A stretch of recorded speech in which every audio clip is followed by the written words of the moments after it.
Welcome back, guys. This is Moments with Marcus. I'm Marcus. This is our moment.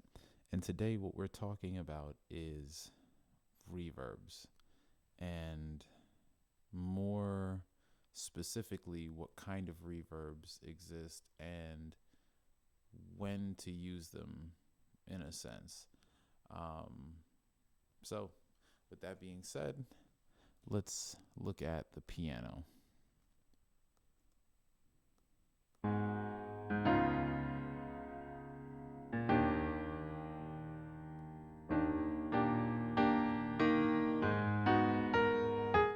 Okay, so when you think about reverb, think about air, think about distance, and think about space. How big is the sound that's creating the sound? How far of a space does this sound go? How reflective is the area in which this sound is traveling? These are all questions that determine what kind of reverb you want to use, or how intensely you want to reverberate anything. Um, and reverb can even change the tone of something and make it more dark and sinister in nature just by being in a more hollowed out, cold space, more reflective, solid surfaces. But I'll show you a little bit about what I mean by that. So bus 2 down here is our reverb bus. Let's try. I love this reverb. One of my favorite reverbs. As you've seen, if you've gone through some of my favorite plugins tutorial.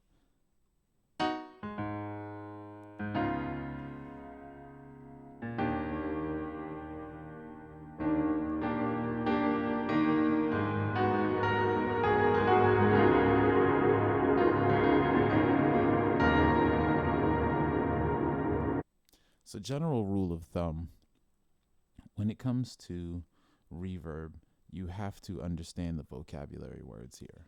Mix, decay, pre-delay, I think shape, diffusion definitely, modulation. You have to know these things. This helps shape your EQ. This helps determine how much or little of what you're doing you're going to be doing. Clearly, the more decay you have on a busy sound is the more muddy and interfered the mix becomes. Whereas if I go with a very short delay, it'll make a sound stronger and more full and more fat.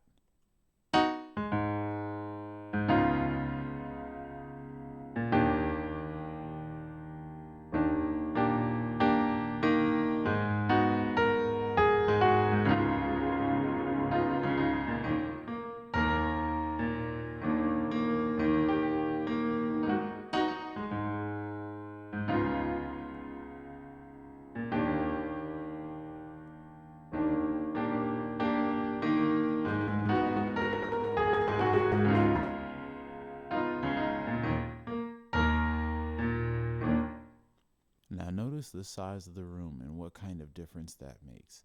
That means that I can put this exact same reverb on a vocal, make the size of the room really small, make the attack really short, short decay, and then I can do a high cut to cut off the brightness of that reflection. And now I've got a reverb that's fattening up my vocals, just like that.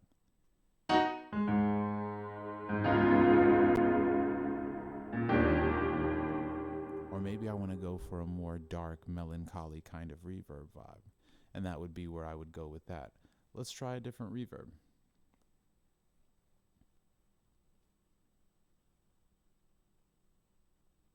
That was definitely one of my favorites, though. I love that reverb. Abbey Road, of course, the Abbey Road plates are legendary at this point. But let's go for something versatile.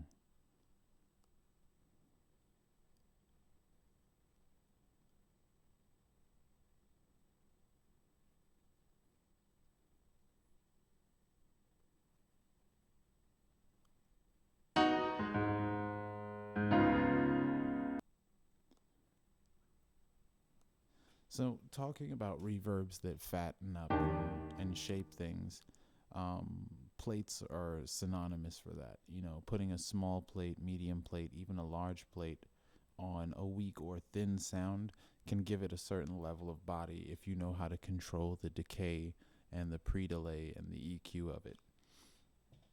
But let's go for something a little bit more spacey and abstract.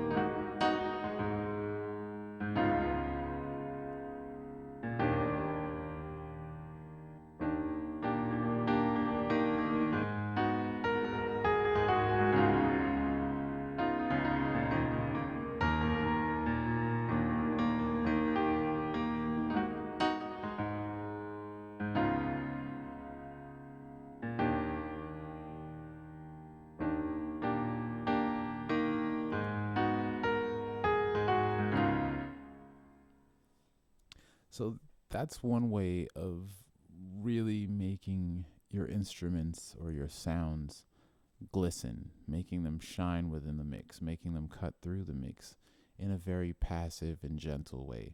Um, Reverb is how you fill the space of your mix, which ultimately, when you're in your car listening to it, or in the club, or in another studio, even, that room becomes the room that your reverb sits in. So that's what you're mixing for when it comes to reverb. I really hope this helps. If I need to do a deeper dive into reverb, comment any other specific questions that you might have that I can answer down below, and I'll be sure to get to them on the next one.